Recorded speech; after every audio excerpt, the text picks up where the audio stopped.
मौत और चोट को छोड़ दिया जाए तो एक रेसलर के लिए सबसे बुरा होता है दर्शकों से कोई रिएक्शन ना मिलना।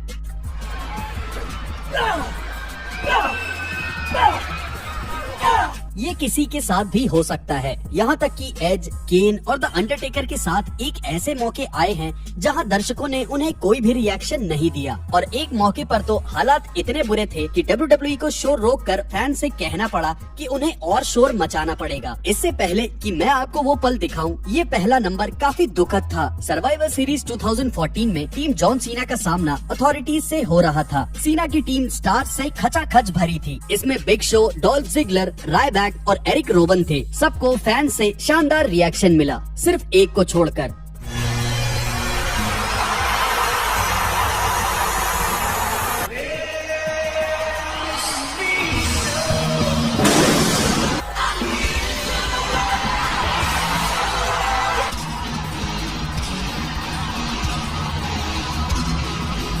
और फिर एरिक रोवन आए।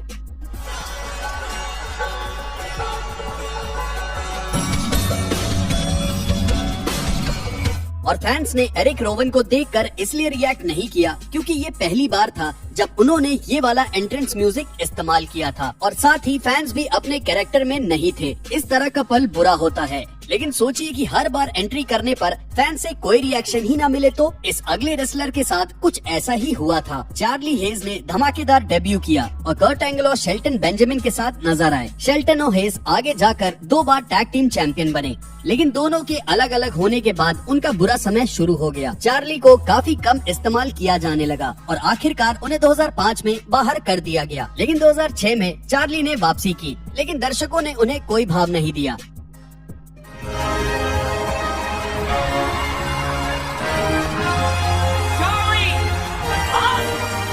बदकिस्मती से ऐसा सिर्फ बेकार क्राउड होने की वजह से नहीं हुआ था, बल्कि ये लगातार हर शो में होने लगा और फैंस इसे चार्ली पॉप बोलने लगे।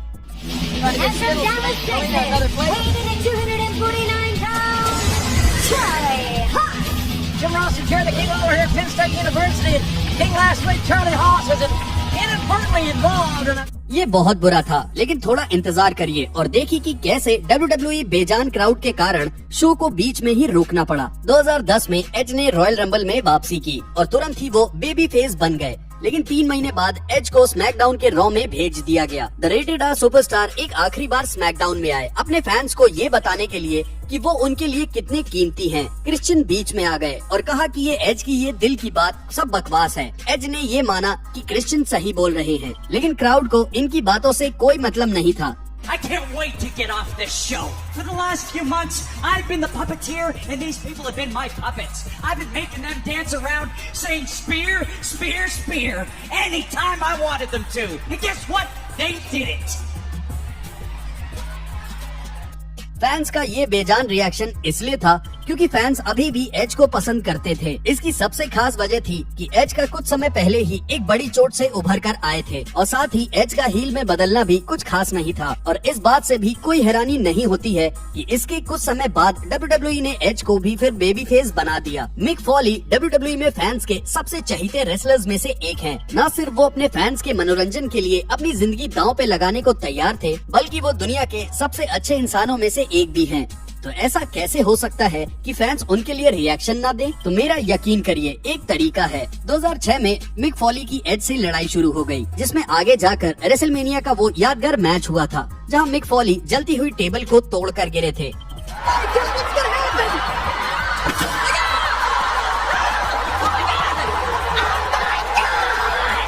रेसलमेनिया के बाद मिक और आर रेटेड सुपरस्टार की लड़ाई जारी रही। रॉ के एक एपिसोड के दौरान एज और मिक फॉली फिर से आमने सामने आए, लेकिन फॉली ने टॉमी ड्रीमर को बुलाया और इसे एक ट्रिपल थ्रेट मैच बना दिया। ऐसा लग रहा था कि ECW के दोनों लेजेंड्स एक दूसरे के साथ काम करने वाले थे, लेकिन मिक फॉली ने टॉमी ड्रीमर को धोखा दे दिया और बताया कि वो अब एज के साथ हैं। क्राउड ने इस पर कोई रिएक्शन ही नहीं दिया और हील बनने के बाद वो वहाँ सन्नाटे के बीच खड़े रहे।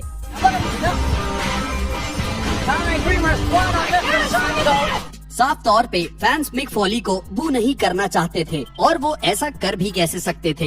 यही वो आदमी है जिसने हमें WWE के इतिहास का सबसे बेहतरीन पल देने के लिए खुद को लगभग जान से ही मार दिया था। इस बात में कोई हैरानी नहीं है कि बुरे इंसान के तौर पे मिक फॉली का समय बहुत कम रहा और उसकी कभी बात भी नहीं होती। 2006 में केन की पहचान चोरी हो गई थी। किसी ने उनका पुराना मास्क पहनकर उन पर हमला करना शुरू कर दिया। असली और नकली केन को आखिरकार वेंजेंस पेपर व्यू में लड़कर इसे खत्म करने का मौका मिला। जहां दोनों रेसलर्स गुस्से में थे, वहीं दर्शक कुछ खास जोश में नहीं लग रहे थे। World to hellfire and brimstone, the imposter Kane. मजे की बात ये है कि ऐसा ही कुछ अंडरटेकर के साथ भी हुआ था, और ये तो और भी ज्यादा बुरा था। 90 के दशक के बीच रॉयल रंबल में योकोजोना से हारने के बाद अंडरटेकर WWE से गायब हो गए। कुछ महीनों बाद डेडमैन ने वापसी की, लेकिन इस बार उन्हें टेड डेबियासी कंट्रोल कर रहे थे। अंडरटेकर के पुराने मैनेजर पॉल बियरर ने ये दावा किया कि टेड का फीनम नकली है। इससे असली अंडरटेकर की वापसी की कहानी के लिए स्टेज तैयार हो गया, जो कि 1994 के समर स्लैम में होना था, जहां डेडमैन खुद के जैसे दिखने वाले रेसलर के साथ आमने सामने आए। फैंस असली अंडरटेकर की वापसी देखने के लिए जोश में थे, लेकिन वो जल्द ही इस मैच से बोर हो गए। विंस मैकमैन कमेंट्री कर रहे थे और उन्हें ये एहसास हो गया था कि फैंस को ये मैच पसंद नहीं आ रहा था, इसलिए उन्होंने इसे एक अच्छी चीज साबित करने की कोशिश की। अब आप मुझे बताइए कि इस ट्रिक ने काम किया या नहीं। This capacity crowd in awe. They don't know what quite to think. They're seeing two Undertakers